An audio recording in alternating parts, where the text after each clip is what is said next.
And we are live. Hello, everybody, and welcome to Forever Rugby on Forever Sports. It is Sunday night live, and we are a little over 24 hours since the Springboks went down against New Zealand yesterday by just 2 points. A very frustrating loss and a very, very interesting reaction to the loss. And I think that quite a lot of sort of negative reaction to the way that the Springbok coaching staff and players answered the questions at the press conference, where they basically said that they thought that they actually played pretty well and that composure was potentially something that was an issue. But overall, I thought that the game plan worked and that they could have come around with the game. And I mean, Damien Delaney talking about the fact that he said it felt like we deserved more because they said that as a team, they felt that they had done the job. So quite a lot of interesting sort of stuff to get through in terms of one more game in the Rugby Championship. The Rugby Championship itself is gone. So the questions now sort of come in. What's the attitude towards this last game? It is a game against the world number one New Zealand. We have used very few of our sort of full 45-man squad. In fact, I'm actually going to bring up the squad, and we can go through look at players we haven't featured and whether we think we should feature. So we're going to talk a little bit about the BOKS game plan and about what's working, what's not working, what we need to change, what we don't need to change. Because at the end of the day, there's one thing that I think we can all agree on, and is that we might not like the game plan, but it's not going to change overnight. We don't get to suddenly sort of flick a switch and become, this phenomenal running team. And I think for me, it becomes a matter of balance in terms of trying to sort of work out where it's working, where it's not working, and how to find the balance. And is it a case of personnel changes? Is it a case of an attitude change? How much is it coaching? How much is it players? How much decision-making power do the players actually have on the screen, on the field? That's also an interesting idea. When Pollard is making that kick yesterday, how much is the players deciding we're going to stick to what we're going to do, or how much is the coaches saying, listen, you do this until the 80th minute, you never sort of deviate? And it's quite an interesting sort of conversation that this whole sort of continued sort of grapple between how much is coaching, how much is players, how much is execution, how much is lack of coaching an issue, and are these coaches good enough, which is what a lot of questions are asking. And what I will say is that the current coaching staff as a unit, if you take out Adila Stick, Felix Jones, and Jacques Nielbar, who have been involved, so Dion Davids and Don Human have only just come in. So this coaching unit as a unit have only been together for 9 tests. So yes, at the moment the win percentage is not particularly good, but the thing with being involved for such a short period of time is that those sort of win percentages will change so quickly. So it would have been brilliant after Jacques Nielbar had gone first 4 6, he had gone 5 from 6, and then suddenly it's gone from 5 from 6 to 5 from 9. So it was obviously dropping quite rapidly, but I do think it's very premature to be calling for mass changes after 9 games. I think that is a little bit premature. And I know people are saying, "Oh, but the World Cup and stuff like that." At the end of the day, I think this coaching staff takes us to the next World Cup, and I think they have to take us to the next World Cup because we can't. I think it's ridiculous to sack somebody after 9 tests, for example, and to make sort of that big adjustment. And equally, I think it's pretty huge to try and expect someone to come in for a year and then take his team to the World Cup. We saw Rassie and Jacques kind of do it, but I think that was pretty exceptional circumstances. And I think that, I'd be nervous to do that again. I just would be. So yeah, it's quite interesting to sort of look at that and all these sort of different factors that all sort of feed into one another. But let's see who is chilling in the comments. Good evening, Cami. Okay, Morgan says Alton on Pollard as fast as period. Mark Davies says the box kick too much. They have great backs. We're saying bench Pollard and Vili. Tom Hitchcock says Colby and Fussy to start. We need Swace back maybe as head coach. Stop these mistakes and plenty of missed tackles. Box will win. Andrew Hobbs records Colby at 15, Fussy on the wing, and Vili to never play for the Bokker again. Mark Davis says bring back Alistair Coetzee. Look, we just need to get execution right. The Ultimate Sharpshooter says I don't mind a 50% win rate this year as long as there aren't any blowouts for the rest of the year. 12 plus losses. It's only disappointed a few, but not a lot of changes this weekend. I miss Bucky's Boerta. Lol. Vili has to go, says brother. The New Zealanders promised us a complete thrashing last week. They barely squeaked past an error-laden side. To be honest, I actually think in many, from at least the players, the people we saw on the channel, the New Zealanders were genuinely giving us more of a chance than a lot of the South African supporters were, which is always funny. I think we saw people saying, especially after the team was announced, record score, another 57-0, we're never going to be able to perform. For me, I am far less concerned about the Springboks today than I was a week ago when I went live on Sunday. I think that for me, they answered a lot more questions yesterday than they did against Australia. Yesterday was a game that I will look back and think we had to win that game. We should have won that game. How have we not won that game? But that's a very different conversation to a week ago when we got played off the park by an Australian side, which a lot of people don't rate, which I think they're wrong to not rate that Australian side. I think it is a good Australian side. Not good enough to be beating us. We should be beating it. But I do think I am more relaxed about the situation. I'm more relaxed about our team than I was a week ago. And I think that finding that formula, which is going to work for us, is not as far away as I think it needs to be. And it's not just a case of stop kicking, because you can't just stop kicking. And at the end of the day, if we are going to be very fair, and we have to be very fair, the kicking worked to a degree yesterday. If we're going to be completely honest, the New Zealand back three, bar Geordie Barrett, were atrocious under the high ball, and we really did nail them a lot yesterday.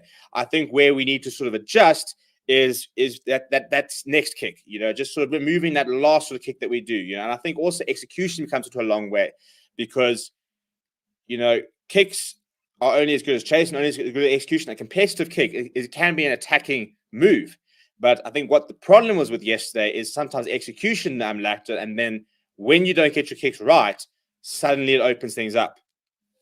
But you can't deny we scored a try yesterday. Super Nkorsi's try does not happen without that Faf de Klerk box kick. So it definitely does work to a certain degree. And I actually thought yesterday that Faf de Klerk's kicking was very, very good. I think he was kicking very competitive kicks that we were winning possession back from. He was putting them under a lot of pressure. I thought he was pretty accurate yesterday. I think the kicking game that didn't work wasn't really Faf de Klerk. I thought he was actually pretty decent. I think that Andre Paul and Willie Leroux are probably the ones that we need to discuss.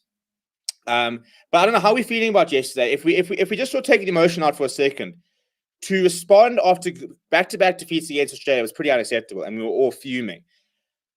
Yesterday, we saw two teams that went head-to-head, and if you people say, and this is what I hate, when people will sit there and say, oh, well, we couldn't beat the New Zealand side that played badly. You play as well as you're allowed to play. The reason that New Zealand played badly yesterday and knocked balls on and we fought is because they were forced it. The kicking game, the rush defense, they forced those errors out of the New Zealand side. And so when I said yesterday we were the better team, I stand by. I do think we were the better team yesterday. I know a lot of New Zealand fans are disagreeing. Look at the error rates. Look at the set pieces. We were better at set piece time. The scrums were pretty even, but lineouts, we were stealing them quite a few. Ludo Diago was stealing a lot. And we were winning our lineouts. There were far more knock-ons and individual errors from New Zealand.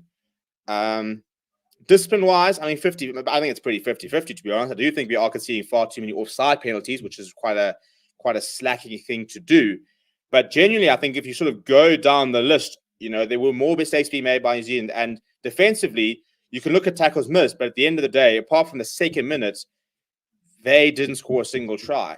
I know we didn't, but they are a side which averages 3-4 tries a match, and we kept that down to 1. So I do think that yesterday was a much improved performance, and I think that, as I said, I think the formula to finding the perfect balance is very, very close. I do think we need to reduce kicking to a certain degree, but we can't also move away from our DNA too much. It's about finding that balance, and I think that balance is there. I think it's there. It just needs to be a little bit more faith on the players to be able to express themselves a little bit more. I do think we need to reduce that extra kick. When Faf de Klerk kicks for territory and we win it back, now run it. It frustrates me when we sort of go Faf de Klerk kick, momentum, and then Pollard kicks again. And I think it's that second kick which was frustrating me at the moment, because I think that's unnecessary, or at least right then. Run 10 phases, and if you're not getting go forward ball and they've got their defensive line well structured, go to the boot, mix it up like that. But it becomes a little bit. I just think it's a bit of a waste. And I understand that you want to try and target them, but try and find that balance between targeting them and keeping the ball in hand. At the end of the day, I don't think we'll ever be a side which will never ever kick and go and one left, right, left, right, left, right. And Pollard is not the type of fly half who will sort of put grabbers in behind, little chip kicks over the top and cross kicks and stuff like that. He's just not that type of player. So for as long as he's playing, we won't really see that. So as I say, I think it's about finding the balance. Louis says we should play our B team. Something isn't quite right in the team. Fix it and see how it changes. Hansi says we are not playing winning rugby. We are doing our best not to lose. There's a difference when we need to put a killer blow on the All Blacks after suffocating them. We could not finish them off. The biggest problem with rugby is that the supporters are only there in fair weather. Look, I think we've seen a lot of fair weather fans in the last couple of months. I do agree on that. And Louis says, and pray that Argentina will win. Look, I mean, we're out of the rugby championship, and I'm not really. I actually don't care if you come third. To be perfectly honest, I actually couldn't give a toss about this rugby championship. For me, it was all about the Lions series. We got the Lions series. I actually couldn't care about this. Let's be honest. It's not exactly a fair rugby championship, is it? I'm not comparing it as a South African sport. I'm more about Argentina. How can you sit there and say that this is a completely fair rugby championship when Argentina have played 6 games away from home? I think we can't really complain too much because we've got two games at home, but Argentina have been on the road the entire tournament. And how can you expect them to compete like that? Kevin says we shouldn't be making mistakes in the last 8 minutes in the game, especially in the stage of the game. Quinton says Springbok's the only team that plays without a captain. We have one, but just for interviews. Dude, shut up. Did you not see the performance that Siya Kolisi put in yesterday? I'm sorry, did you not see it? In fact, who actually got official man of the match yesterday? Because I think that he would have surely been in the top 2. He got our man of the match. He was the best. We decided yesterday he was the best Springbok player by a mile. And if you're talking about that deal of talking to the referee and stuff like that, I thought the referee had a good game yesterday. I don't think we can talk about that. We can make much mention of that. So yeah, this whole sort of we don't have a captain crap. I really don't buy into it. I mean, come on, we watched the performance yesterday. He was outstanding. Chesney will be back this weekend. Well, I think that'll be an interesting one, especially sort of in terms of where you'll play. I don't think really Louis gets dropped, unfortunately. I think you should. But a lot of people have been calling for Chesney to be at full back. Hopefully he'll be back this weekend. But I thought Spirit Corsi's been playing pretty well. But unfortunately, he always does tend to just drop out. HH give our teams time in the URC to build to up their game. 1 year from now, story but different. FTSG says stay with the same team, play fussy for Villy, but Colby at wing, and we need that X factor. Cameron says our captain worked for us doing yesterday. Don't be sleeping on our captain. Siya was brilliant yesterday. Craig Morgan says BOKS were ace. They turned up. Yesterday's game was brilliant, says Louis. All Blacks are a shocker, but still beat the world champs. What can I say? Yeah, but at the end of the day, let's be honest. Yesterday we saw the 2 best teams in the world going toe to toe, and one team won, and the other team should have won. And I think yesterday was a classic test match, and I enjoyed it. And we will lose rugby games, to be honest. So let's be honest. If we had beaten Australia twice and then had that game yesterday, we would be very tough with life. So in many ways, it's the Australian performances, which is far more to talk about than yesterday. Because yesterday, 13 Springbok players, in fact, 21 Springbok players, pitched up and played very well. Maybe 20. Frank Masters didn't have a great game yesterday. And I suppose Elton Young's didn't go into the pitch. So 19 of the 23 Springbok players yesterday pitched up, and I think outperformed their opposite number. Who would pay to watch that sort of rugby was terrible. If it wins me the World Cup trophy, then take my money. As I said, it's a very, very, very, very big fine balance there. We played really well yesterday. Just that claw mistake really that cost us. I think a couple of mistakes. We better the team. That they played against themselves. Villy's kicking definitely needs discussing. Brendan says I think Villy LaRue should stay. I love the quick pass he makes. So good to watch and puts players into space. Hudson, I fully agree. We force them into area. We always seem to do that. And it's the most competitive side they play. We can't disrupt their flow. We can disrupt their flow. People are saying that Villy needs to go. Mark Dunphy says, as a neutral, I thought New Zealand dropped a lot of high ball. And lucky that Jody kicked a 78-minute penalty to win it. Well, there we go. That's the neutral perspective. Frank says, even when the All Blacks play the worst game, they still can win. Why do you say this is your DNA? You never used to play like this. Because but this has been how we've played rugby for the last sort of 12 to 15 years, really. And everybody says that we mustn't pretend like we didn't play before Jake White. Jake White was 2007, eh? That's 14 years ago. So this is how the current group of players play. And you can't now sort of go from winning a World Cup like this and just be able to, in a month, completely change it up and go to a whole different game style and stuff like that. It will take time to sort of put it together. And I think that we do need to change it. I think we do need to change things up a little bit. But I don't think, people sort of talk about, I also think it's too broad to say the kicking game. New Zealand kick a lot of ball. Australia kick a lot of ball. It's the type of kicking game and how you execute it.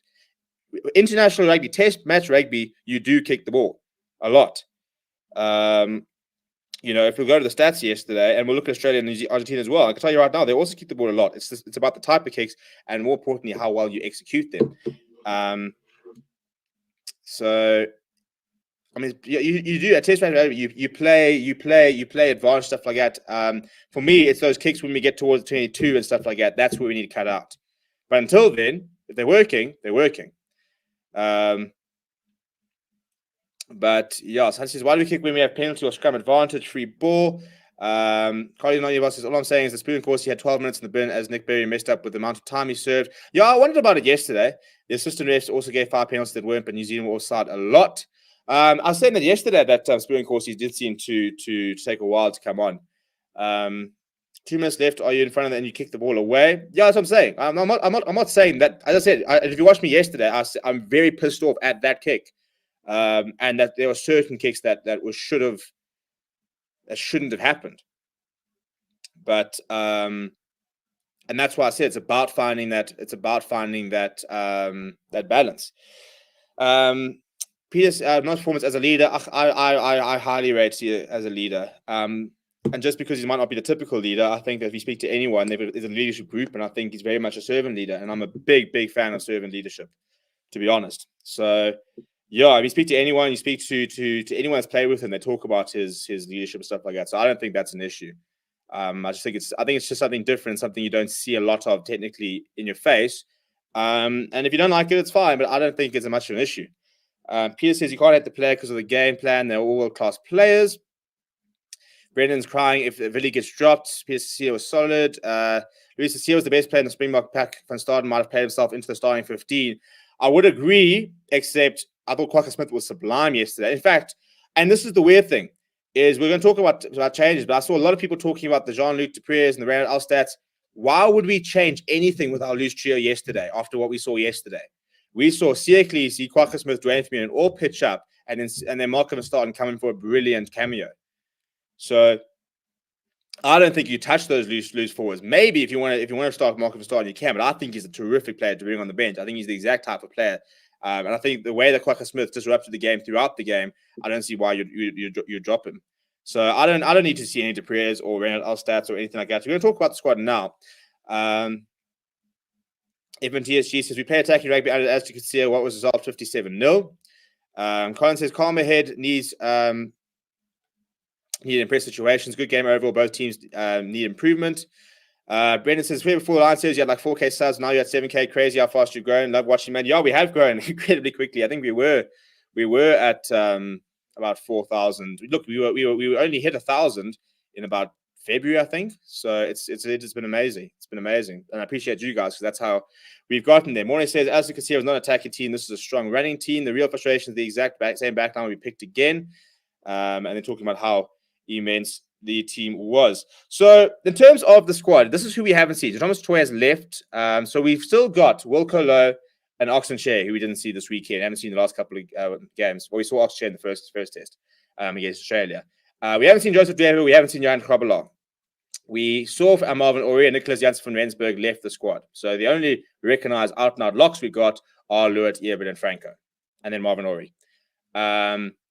We've then got Sia Klesi, Quacker Smith, Mark Verstappen, Dwayne Vermeulen, and Jasper Visa, Dan Dupreez. So we've got Dan. We haven't seen Jasper Visa. Well, we saw Jasper Visa, so we might see him on the bench this weekend. I wouldn't play him, to be honest. I think that I think our bench was pretty solid yesterday. I quite liked it. And then you've got Randall Alstat and Jean-Luc Dupreez. I don't need to see the two Dupreez brothers, to be honest. I don't really need to see them. I'm not worried about our loose trio at all. I think we got the balance very right there. I certainly don't need to see Randall Alstat. And, Scramals, Kubas Reinach, Grant Williams. We don't need to Grant Williams. Maybe Kubas Reinach off the bench. But again, look, Herschel Yankees should not have kicked that last ball. So there's an argument there maybe to have Kubas Reinach. But Firehouse, Alton Yankees, Pollard, and Stain. We won't see Stain. We haven't seen Alton. I think we will see him this weekend. Centers, we haven't seen Jesse Creel. I don't need to see Jesse Creel. We know what Jesse Creel is about. It's more the outside backs, really, where we could look at making a change. But Chesn Colby's coming back, so I think you can take Spoo and Corsi's place despite him playing quite well, unless you want to switch Spoo to the 11 instead of Mapimpi. We haven't seen Roscoe Speckman. I don't think we will see Roscoe Speckman. And we haven't seen Fussy yet. So in terms of changes this weekend, I would just make two changes. And I think it's a big risk changing Villy. I do. because I think, and a lot of people sit there saying, "Oh, it's because you love Villy." It's not so much that I love Villy; it's that I worry about the replacement for him and the option. I think if Warwick Galant is with that squad, he walks into that team. I've got no issue dropping him, but I worry that Fassi is not ready to play fullback against the All Blacks. I don't think he is, and Colby has never really played fullback for the Springboks. So you could go Colby at fullback. I wouldn't mind it, but that's my biggest worry. I think we just don't have that fullback. We don't have a Villiers replacement. I think that's why. And look, and I know that a lot of Villiers workers off the ball, and you can see it chasing the sun how much they rate him and how important he is to the setup. But as I said, I don't see him being dropped, and I do think a certain amount of it is the lack of genuine replacements. As I said, I think if Warwick Galant's over there, then I'm picketing and saying bring him in, because I think Warwick Galant's a very, very good Villiers replacement. But I don't think we've got the right type of players in the squad. I think when it comes to the end of the year, we can start bringing up a Fassi in, and we can start looking at that. But I think Warwick Galant comes in again. But that's my worry, and I get worried about the idea of trying something now in the last test against New Zealand. If we were going to try somebody at fullback, and maybe they wanted to try Colby at fullback during Australia, but he was injured, that was the time to do it. Damian Willemse had that one game at 15 at Argentina, didn't play particularly well. France Day, I wouldn't back starting at 15. And Apele Fassi, as I said, I worry about throwing him in the deep end right now. If you're going to play Fassi, I'd prefer to see him on the wing. And I wouldn't mind that. If you want to say, right, Mapimpi, we're going to give you a rest, we're going to play Fassi on the left wing there, I don't mind that. I can get behind that. But that's where my worry comes in about dropping Villiers, is that I don't think we've got a capable replacement right now. I think Apele Fassi is a phenomenal player. And don't get me wrong, I love him. And if you watch the channel, you know how much I like Fassi, and you know he's so talented. But his defense is sketchy. And I think you do more harm than good if you throw him in the deep end and he doesn't perform. Then waiting for the end of the year tour and releasing him against Wales, release him against Scotland, release him against England. So that's where I would go. As I said, I think Villy keeps the spot, unfortunately, because I think that we don't have the options. But I would love to. I think we surely have to see Alton at 10. Especially the fact he didn't get on yesterday. I didn't really like the excuse, the injury thing. I didn't really understand it, that if they brought Alton on and Marco van Staden was injured, they would have to play with 14 men. Yeah, I can kind of understand it, because I suppose Marco van Staden comes off, you put Alton on, you move Ponla to 12, you move Van Steen to flank, which is what he is anyway. But it was frustrating not to see Alton come on yesterday, because I don't think he puts the kick in that Pollard did towards the end there. I don't think he does. And I also think that we know that Pollard's been struggling for a while. Why not give him a chance? Give Alton a run out this weekend. What's the worst going to happen? We're going to lose the game. We've lost 3 out of 3 so far. So the only change, I'd like to see Villiers drop out and somebody else comes in, but I don't think we have the manpower. So I wouldn't mind seeing Fassi coming in at 11 and giving Mapimpi leaving Mapimpi out for a weekend. It's harsh because he hasn't had much opportunity, because you don't really bring it down. But I also think that with Alton Yankees playing, our backs probably do see more of the ball. Probably, not as much as we'd like to see, maybe, because we still will implement a kicking game. But I do think that he does have the ability to get more players into the game. So I can understand then saying, right, well, Fassi will get more ball, so let's give him a shot. But then at the same time, if the wing's going to get a ball, do you not want to get Makazole Mapimpi the ball? We're talking about someone who's got a devastating try record for the last couple of games. So Fassi over Mapimpi, I can chat about. Chesson probably comes in for Spoo and Corsi, which is very unfortunate on Spoo and Corsi, because I don't think he's done anything wrong. But I would really, really like to see Alton at 10. And I do think that Alton and Faf together must play as well. I don't want to see this. I don't think you can't be switching. That's the point. You can't drop Faf, Pollard, and Villy in the same game. That's suicide. You can't drop your 3 biggest playmakers and your 3 most important players from a tactical perspective in the same game. So that's the one change I want to see. And people are sitting there moaning and saying, "Oh, but you're an Alton Yankees lover." I am an Alton Yankees lover because I think he's a tremendous player. And I think if you don't rate him, I understand he's never maybe been the world's best fly half in the Springbok jersey, but you can't argue on his credentials and his CV. So I would like to see it. I don't see where it gets much wrong. It gets much different, to be honest. At the moment, I think Pollard's short in confidence. He's missing a couple of tackles, which is very uncharacteristic for him. So let him ride the pine for a game. Put him on the bench, start Alton, and if things are going bad, you can bring Pollard on. And if things are going well, you can take Damien Delendi off and put Pollard on at 12. But I think we have to give him a run. I think we do. I think especially because he didn't get on the park as well. Give him a run, let him start, see what's going to happen. Because I don't think it gets much worse, to be honest. Not that I'm saying we play badly, but I think he can do. I think we've also seen a very different Alton Yankees, who now plays a far more mature tactical game.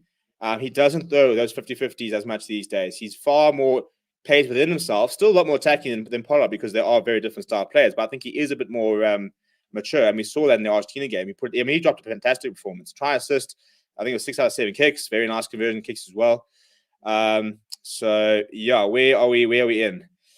Kami says we need a Villy and Pollard replacement. The end of your tour, Villy should not go but not started. Villy should go but not started. I'm hoping we can see Warwick back in the setup. I think he will be a big boost. Liam says I was frustrated by why Alton Yankees was brought onto the bench and then not played. Michael says great chat. Thanks, Steve. Well, thank you for jumping on. Mornay says Fassi will put up better performance in Villy's career. Look, Villy's done a lot of good things for the BOKS. I don't think, and even if he does go now and he finishes off, we mustn't be those fans who, just because they don't finish well, forget what they've done. This is a guy that did help us to the World Cup. He is a World Cup medalist. He is a British and Irish Lions thing, and he has had some very good moments for the Springboks. He's been a very important player for the BOKS. I think they all have. So let's not tarnish the legacy because he's not playing well at the moment. Can't coach bring in Gio Appler and Warwick? You can't bring anybody in at the moment. Gio Appler's done his knee. I think he's pretty much borderline retirement. It's not official yet, but he's out for a long time. Colin says need to blood new players, still persisting with the same old guys that make the same mistakes. To where it's a mental thing. Also need to stop saving their best for New Zealand. I think Fassi deserves to start over Pimpy at the moment. Just feel based on form. As I said, I wouldn't mind that. Johan Goosen is not with the squad, so we won't see. And look, to be honest, I thought Johan Goosen dropped a pretty average game on the weekend. So I think that's going to be interesting to see if he can get back up to form in the URC. It's one thing running over the cheaters and stuff like that. It's a whole other thing operating next to Johnny Sexton. And Johnny Sexton put on a masterclass. And of course, he made quite a few mistakes on him yesterday. So I do think that he'll probably be involved in the end of year tour. I don't think he'll be involved as a flyer. I think he'll be involved as a utility back.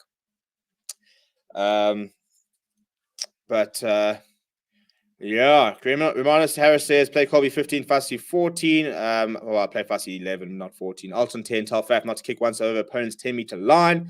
They've all been atrocious, though. I don't know who's all. Van Staden on for Khaleesi, and why would you change Khaleesi? Why? Unless he's tired, unless he's coming out and saying I'm too tired, I don't know why you'd change him. Cummings says, yes, the game was far better than the previous games against Oz. We need to play the same next game but minimize errors and penalties. Mbuso said, I don't understand how we are keeping our most on-form 15 outside the team. Really hasn't a great one for the Wild team for a while. But remember, even in the World Cup, he was quiet until the final. Look, if you turn it on the final, you can turn it on the final. At halftime, Eben made more tackles than any other forward, but got substituted. Jean-Pierre says, I must say, I'm really disappointed in the coach's excuses now just being it's their fault and it swings and roundabouts. Now lost 3 games in a row. We need to keep developing, staying ahead of the curve. I would love to see Russ McClana in a Springbok jersey. That man is fast. Fast. As I said, I think a week ago I was upset and I was very worried. I'm far less worried yesterday. I think genuinely, and I know it's frustrating to hear, but I think yesterday put my mind at ease in many ways. And I know it's frustrating. I know that we lost the game, but I think that if Andre Pollard doesn't put that kick in, not necessarily if it doesn't kick, but that particular kick, which I thought was just a horrible kick, we win the game. If Herschel Yankees maybe doesn't put that up and that kick in towards the end there, and we win a penalty and we slot it, we win the game. So yesterday, I've got no issue with the coaches and the players sitting down and saying it was a really good game. It just didn't happen for us, because that is the truth. The truth is yesterday we did play well. We did do enough to win the game. And I think the biggest, as I said, I'm far more concerned about the 2 Australian games than yesterday's game. And I look at the players from yesterday, unless they are tired, unless they are not operating, I'm not changing them apart from Pollard and maybe Willie LaRue, because I think front row was very solid. I thought Trevor was having a really good game. I thought Stephen Kitshoff pretty much picked up where he left off. I thought Bongi looked a lot better yesterday. We saw, I mean, still not the Bongi we know, but I thought he looked much. He made a very big tackle, very aggressive, and we want to see a fired up Bongi Manambi that can lay the platform for Malcolm Mark to pick up and go. I thought Frans Malherbe was one of the top performers yesterday. I thought he was very good. Eben and Lewis yesterday. Lewis frustrated me because he gives away a couple of silly penalties. But his line-out work is exceptional. It really is exceptional. So he's staying there. Eben Etzebeth put in a massive shift yesterday, so he's staying in. The loose trio was tremendous yesterday. Faf, I thought, was actually very good yesterday. I thought that his box kicking was very, very accurate. I mean, we're winning possession back. Pollard, as I said, I'd like to see it probably drop out. The centers were much better yesterday. I thought Damien Halendi had his best game for a while. Lucanio didn't do anything wrong. He never really does. 14, Spoon Corsi chased hard. Michael Zuluma Pimpy chased hard. Really didn't have a great. I thought Villy frustrated me, and I'm not so much, to be honest. I think the frustration with Villy yesterday came with his kicking for touch, and just how almost every kick used just seemed to skew off his boot, and he didn't really gain much territory. And I think it's just frustrating because he just kind of put us under pressure a lot by only finding two. And you could see every single time he kicked, he was frustrated because he just wasn't finding decent touch finders and gifting them lineouts just by the 22, which is an attacking set piece for them. So, but that was pretty much most of what he did wrong, to be perfectly honest. So it was mainly that, which is a pretty easy thing to fix. It's not like he was missing lots of tackles and dropping balls and stuff like that. It was mostly just he just didn't really relieve any pressure. But Pollard, I would like to see on the bench, and I'd like to see Alton gives a chance. Colin Niederbar says it breaks my brain how people think the coach just subbed Eben. Why would he take someone off if the player doesn't tell the medics he is dead tired? Yeah, at the end of the day, I mean, yesterday you're taking off Etzebeth for Franco Mostert, who's been in the top 3 best players of the season so far for the Springboks. So I know that Mostert didn't come on and have a phenomenal game, but if you look at it on paper and you think, right, Eben Etzebeth is a bit tired, Luot is fine, and we've got our most consistent performer on the bench who's been world class this year. It's not like you're sitting there going, "Oh, I don't know, I can Franco Mostert do a job." I mean, come on. I think it's as soon as if you're sitting there saying Eben's a bit tired, you got a Franco Mostert. Of course, you're going to send on Franco Mostert. Why wouldn't you send on Franco Mostert? He's been brilliant this year. He went on and didn't play particularly well, but that was uncharacteristic. It really was uncharacteristic that he didn't come on and make much of a difference because he has been so good this year. So I think that's a non-issue. That whole Etzebeth substitution. Donovan Pluk says, "Wow, All Blacks winning games when we aren't. If they played that game against Australia in both games, they would have won 100%. We need tours from a B team to start beating the French players." We talked about that as well. I'd love to see SAA tours going on. Yes, I think people are sleeping in the misconversion from Pollard from Springbok's first try. I am not. I said that last year. I said that yesterday. I said we've got 2 games where if Pollard operates at 100%, we win them, or at least that we draw it. But yes, that's the thing. And people will sit there saying, well, you're not going to get all your kicks. But at the end of the day, we've now lost 2 games where their goal kicker has operated 100%. Our goal kicker has not, and we've paid the price. So it is a genuine issue. Geordie Barrett was flawless off the kicking tee yesterday. Quay Cooper in the first test was flawless. If we were flawless in both those tests, we're sitting with 1 more win, a draw, and a loss. Now, if you said to me, right, you're going to play Australia and New Zealand, and you're going to get 1 win, 1 draw, and 1 loss, I'm thinking that's a really good run, given all the external circumstances and stuff like that. So it is an issue. Next game, All Blacks will be ready. They always come back stronger. I know our boys will do their best, but stay focused. Couple of players coming back for the All Blacks next weekend as well. So it should be interesting. Kai says, why would you play a young team against the best team in the world? It's like you're asking to destroy a team that already has little confidence. Oh, that's why I'd say I wouldn't make much changes. On the bench, I wouldn't change the bench either, to be honest. I would pretty much swap Alton and Pollard. And I suppose I'd keep France Day. I just don't think it's very inspiring, to be honest. I would rather see Damien Willems at 23. Or can we not, if Ches and Colby's not fully fit, can we have him at 23? Or have Apolline Fassi at 23? He doesn't have to start on the wing. He doesn't have to start at fullback. Have him as 23. Any update on Uncle Rassi? It's gone so silent. I've got no idea what's going on there. Morning says, I believe Mane has gone to pilot's head. I think it's his injury. I think his injury is taking a while for him to come back and get back to his best. So I think what he needs a club season, which is fortunately he's not going to get for the end of your tour either. Chatsman Pool says Damien did not pass well, ran well with the ball, but it was a lack of confidence. Pollard's from the fly that never really kicked off. Yeah, I mean, I think it's. I mean, we haven't exactly passed the ball around a lot this year, so I mean, I'd like to see it more because we know that Akanya Adams got a sublime offload game. Damien Delindy's to a certain degree, but he is a wrecking ball, and he must be his wrecking ball because we need that wrecking ball. Bruce says All Blacks back their youth and form players for far quicker than we do. Our experienced side lost to a relatively youthful All Blacks side yesterday.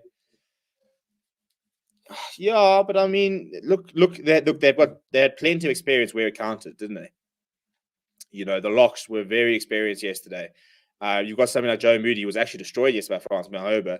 But Artie Severe is a very experienced operator. TJ Perinar and Bowden Barrett, they've been through it all. Geordie Barrett's a very experienced operator. David Havili is one of the best inside centers in the world. I thought the two wings for New Zealand yesterday were pretty ordinary. And Rico Ione, for all he's supposed to be a world-class player, is also nowhere yesterday. So, yeah, I mean, it's not like we got beaten by a bunch of kids yesterday. There were still plenty of test caps out there for New Zealand. They do back their youngsters, and they do got a very good system. You see the differences with New Zealand is you've got four sides playing for New Zealand. You all play pretty similar rugby, also similar to there, and you select players from the four sides. South Africa, let's counter Thomas Atoy Sharks. I'm going to try to remember who these guys play for, but I'll just say if they don't play for somebody in South Africa. But Thomas Atoy from the Sharks, kits off on the Stormers. Vincent Koch overseas. Where is Vincent Koch these days? Is he in Japan? I'm completely blank on where you operate. Vincent Koch, where do you play?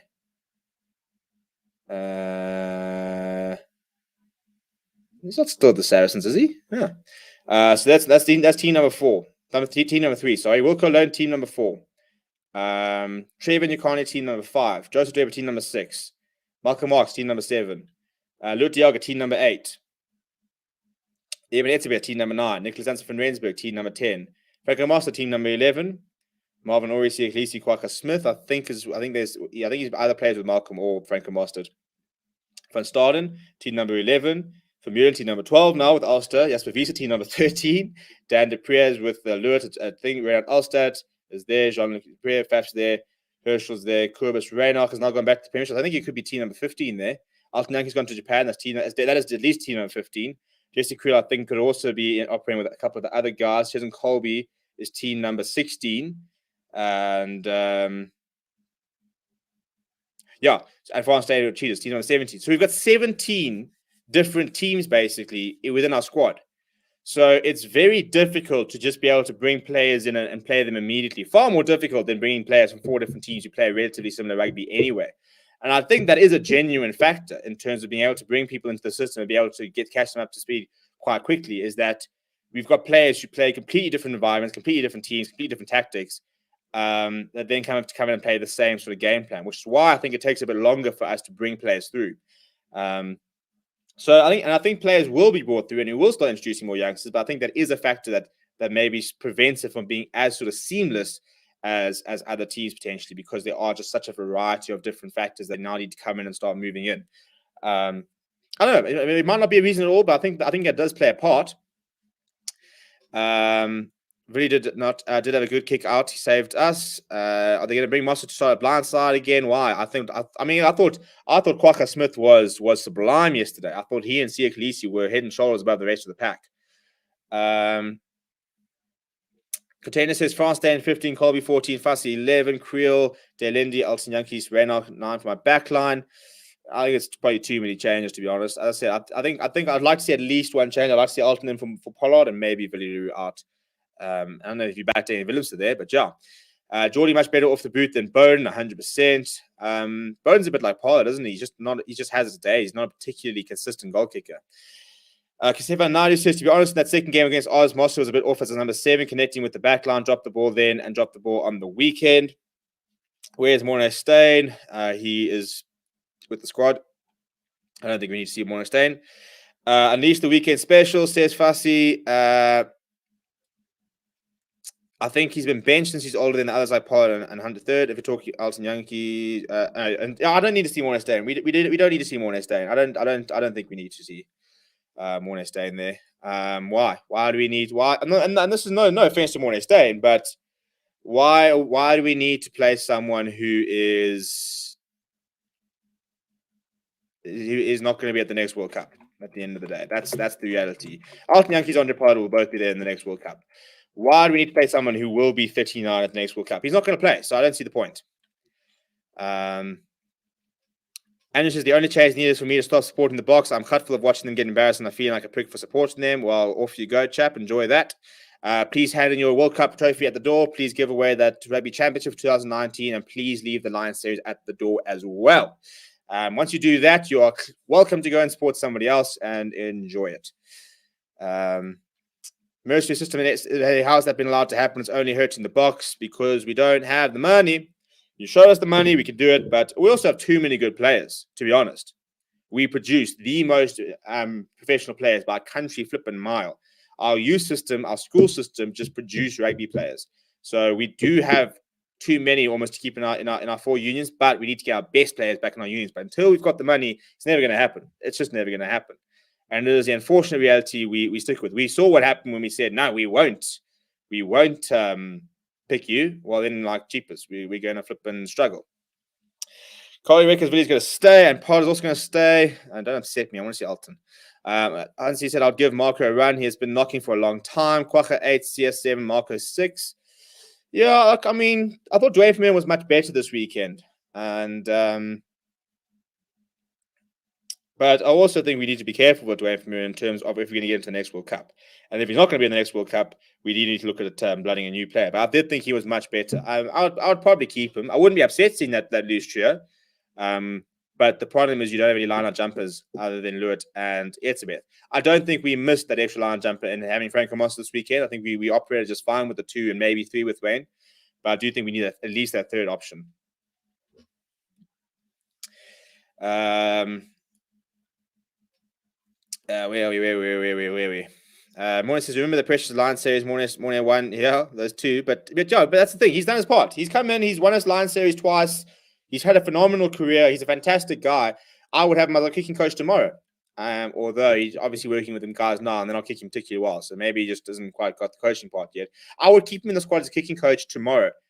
I just don't see the point in playing him. I just don't. It's a bit like France Steyn. I don't really see the point in playing him either.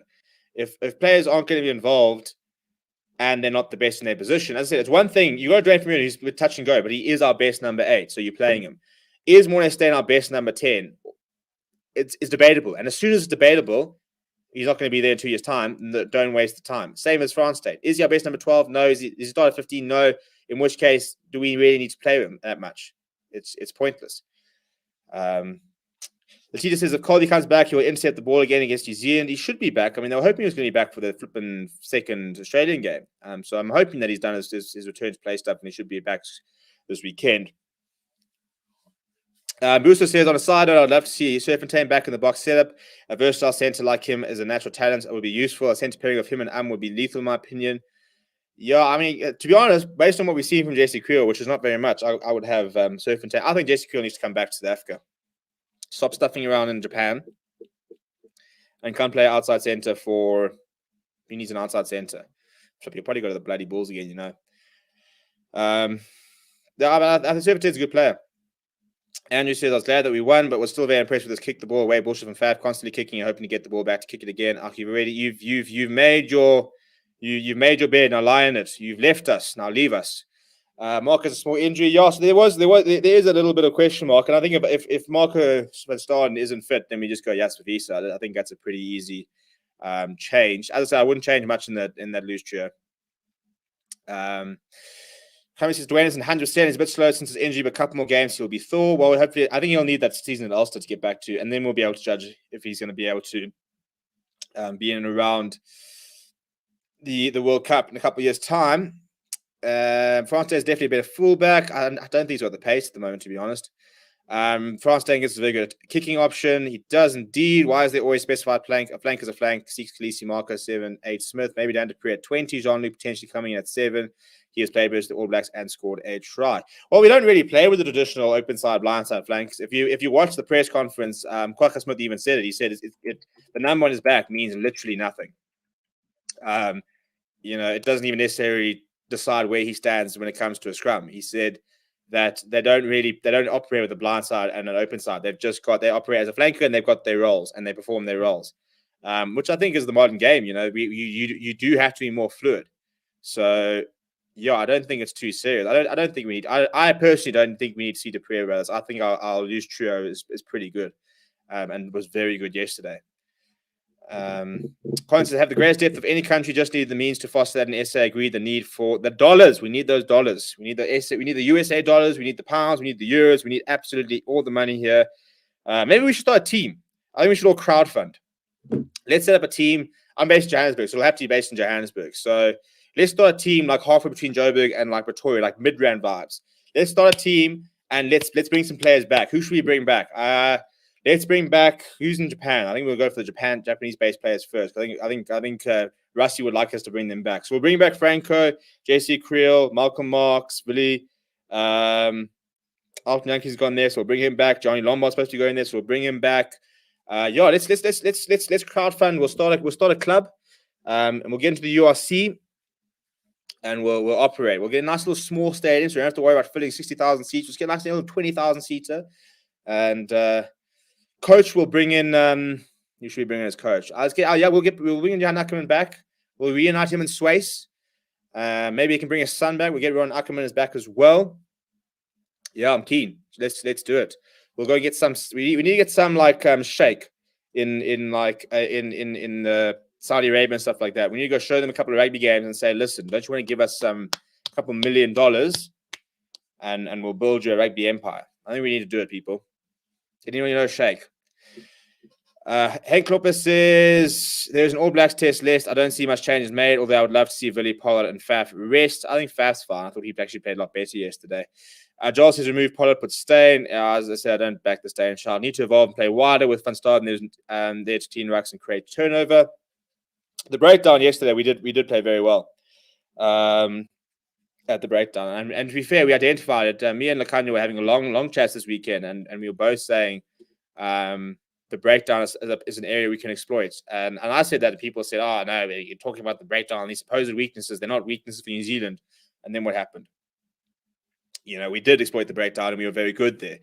So, yeah, I would be very happy to see the same loose trio. If Van Staden has got an injury, I think we bring in Jasper Wiese.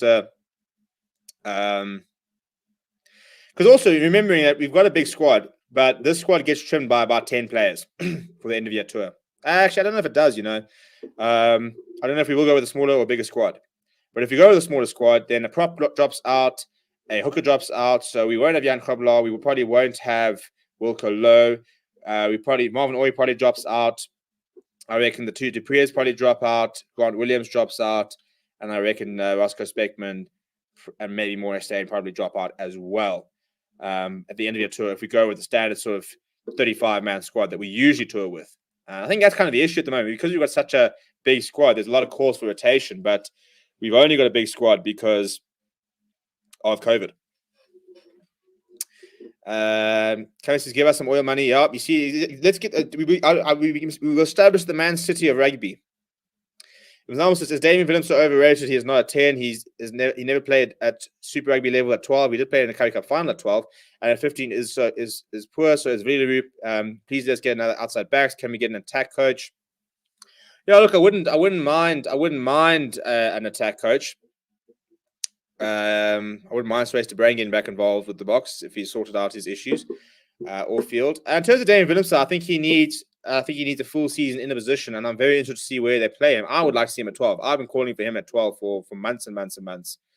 I think it plays to his more natural talents. I think he's a very good ball carrier, with a bit of X factor. I think he can kick and he can pass quite nicely. He does have, but not to the extent to be a fly half.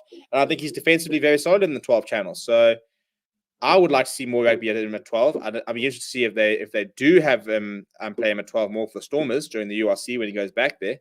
I don't think he's overrated at all. I think that he is someone who hasn't played enough rugby in a specific position to develop appropriately. I think we have messed around with him a little bit, and we've seen it before with, we saw a little bit with the Anhus, we saw a little bit with Patrick Lambie. France Steyn to a certain degree was moved around a little bit, but I mean, France Steyn's always been so class. We have Tian Swanepoel. He should be a Springbok. Man, I'm not even sure Tian Swanepoel starts for the Lions, to be honest. Yeah, he does at fullback, but yeah, I'm a bit worried about Tian Swanepoel's tackling.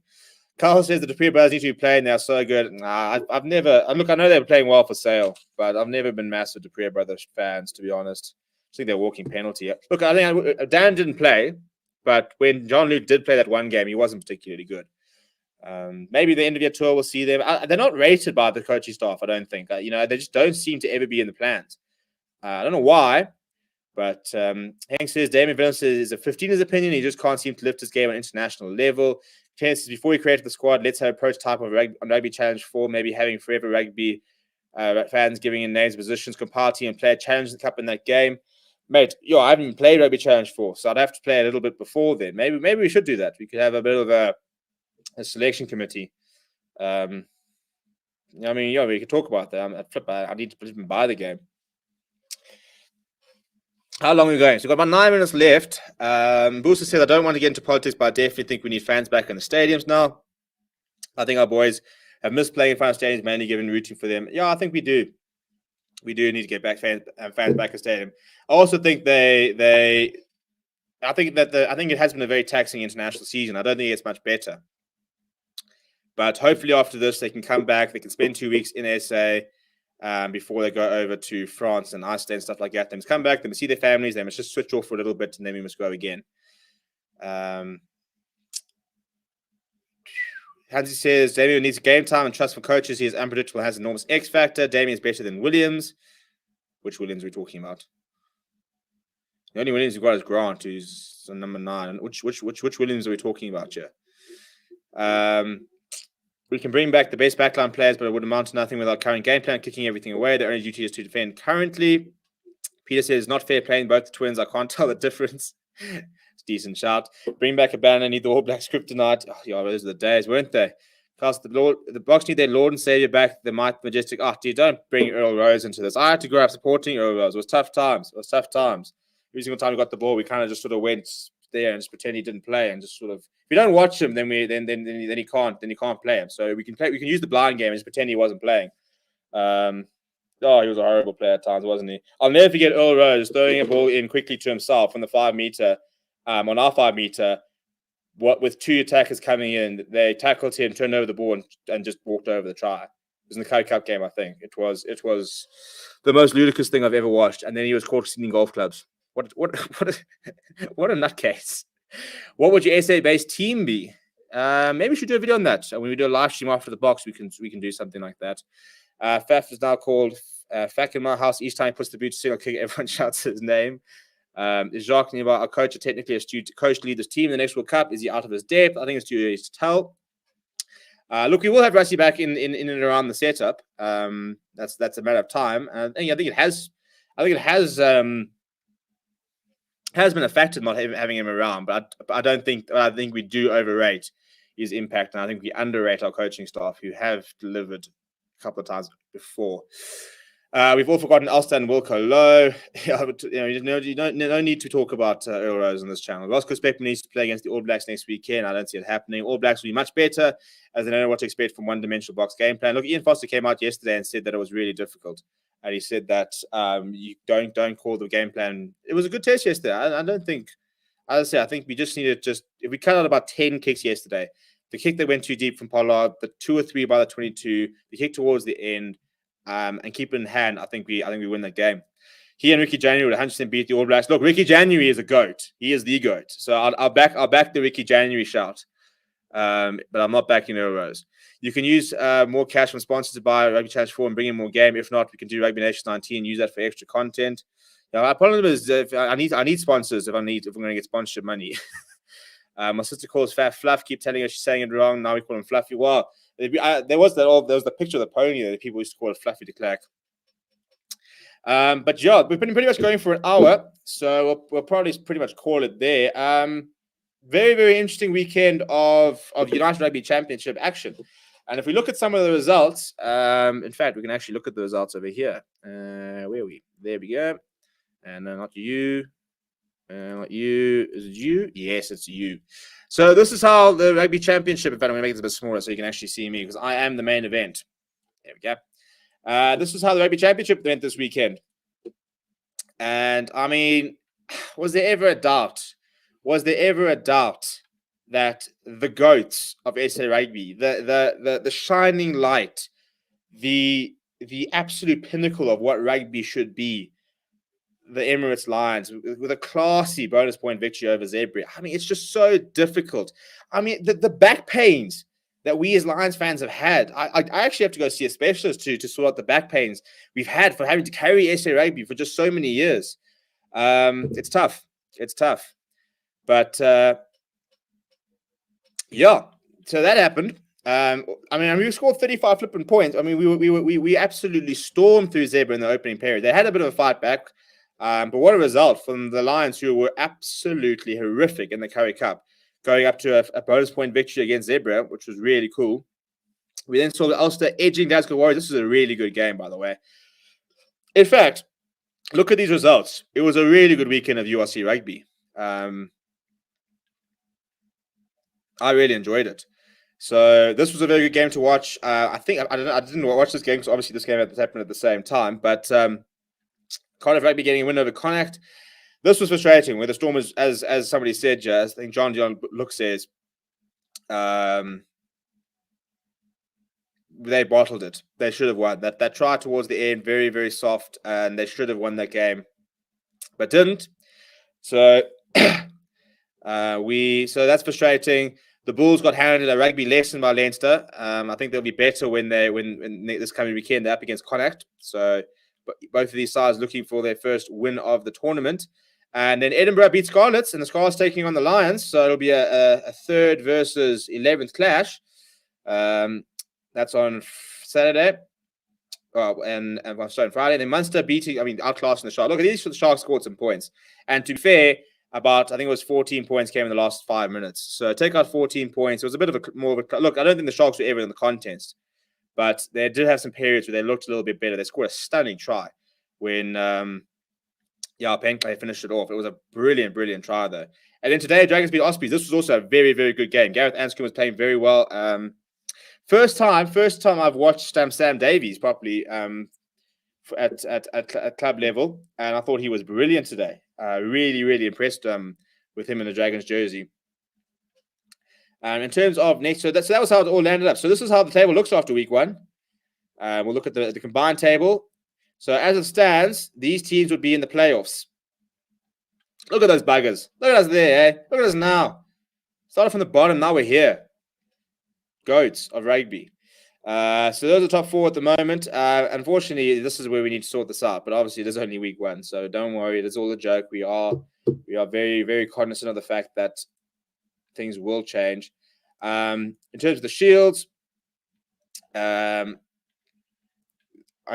4 Irish teams getting. Apart from the 3 out of 4 Irish teams getting off to a winning start this weekend, which is pretty impressive. Not quite sure why Connacht is first there. Ospreys and Cardiff getting off to 2 wins there for 2 Wales sides. 2 Scottish sides getting off to wins. So the South African sides go off to the worst possible start. It's just these guys over here. In terms of the games next weekend, some very, very good games, very exciting games to watch. On Friday, we will see Bulls taking on Connacht at the Sports Ground before we then see Scarlets taking on the Lions. That's at the same time this weekend. Saturday, we've got Benton versus Edinburgh. And then we've got Glasgow Warriors versus the Sharks. Bit of an easier task for the Sharks, although the Glasgow Warriors did play quite nicely on the weekend. We've got Zebra versus Ulster, and then Munster versus Stormers. Very, very big ask for Stormers to go away to Munster, off to Thornton Park. And then Ospreys taking on Cardiff, and it's a bit of a wash derby there. And then finally, Dragons versus Leinster will close off the weekend next weekend, which will be a very interesting weekend. I've thoroughly enjoyed the URC this weekend. I thought the standard rugby was good. I thought some of the players that we saw this weekend were fantastic. And I'm very, very excited for the rest of the tournament. Jean Deluxe says there's a video somewhere on YouTube showing how the Boks fumbled multiple opportunities in the last 6 minutes of the game. We had a 6-player overlap and Faf chose to kick the ball instead of running it. Yeah, I also saw one about Pollard where it was like a 3-4-1-1 and you also didn't know what to do. What do you think of Willemse and Andre Esterhuizen? Look, I know that SA is playing some good rugby overseas. I think there's a couple of inside centre options that could come to mind. Is Stefan Terry too old now, mate? If you see the condition he's in at the moment, I'll tell you what, I'd back him. Looks more like a flippin' loose forward, but geez, I think the guy's fit. Rich says the All Blacks are not happy with their performance. Don't kid yourselves. We botched a win completely, not feeling we will bow them off the game as much next week. Yeah, it's going to be interesting. Lions are better than every other South African team. Oh, we know. But it's just known, people. Like, we're the GOATs. Curry Cup is irrelevant. URC is where we're at, and where we're at is third. It was either Squid Rugby or 2 cents. Saw that video. I don't think it's Squid. He hasn't put on much lately. I think he's been sick lately. Against there, but I don't come here with huge. It doesn't matter who it's against. We won. It's all that matters. What do you think of Andre Estes and Yards? Having watched the first round of URC, I say just give the title to the Lions now. I mean, it would save a lot of time. If it would, honestly, let's just give it to us. We'll come back here. We'll have some beers, and we're sorted. Bulls might be the wiping boys, the SA sides. Bulls too used to win. Bulls are the best South African side. I mean, we know they are, but let me enjoy this. Can't believe some people said the Bulls are title challengers. Yeah, look, I think they have underestimated the standard of this tournament, but it will be very interesting. People, that is me for the night. I'm actually going to ask you guys a favor. And what I'm going to ask you guys to do is we will ask you to try and get Forever Sports to Forever Rugby to 1,000 subscribers. So I'm going to just drop my link to my personal channel if anybody wants to see. If anyone wants to see how this all comes together, by the way, and that's actually why I'm putting it here, because a lot of people ask me, how do I do this and stuff like that. I did a video on my personal channel explaining my setup and everything like that. So if you'd like to see all the behind the scenes stuff, go and check out my personal channel, which is the CVP channel. There's the link in the description. Please go and check it out. Please give me a follow if you want to go and subscribe to that.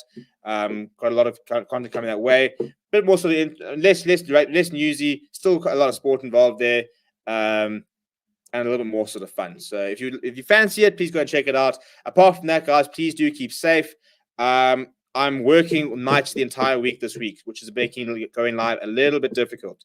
We will obviously have the usual videos for BOKS announcements, stuff like that. I might be live on Wednesday, but I doubt it. And we will hopefully have a panel show on Thursday, which I probably won't be a part of like last time, but we can try and get the same panel back and talk about that stuff like that. Please smash like on the way out as well. As I said, please do go and check out my personal channel and feel free to subscribe. I would really appreciate it. And apart from that, keep safe, keep well, and I'll see you guys all during the week. Have a good one.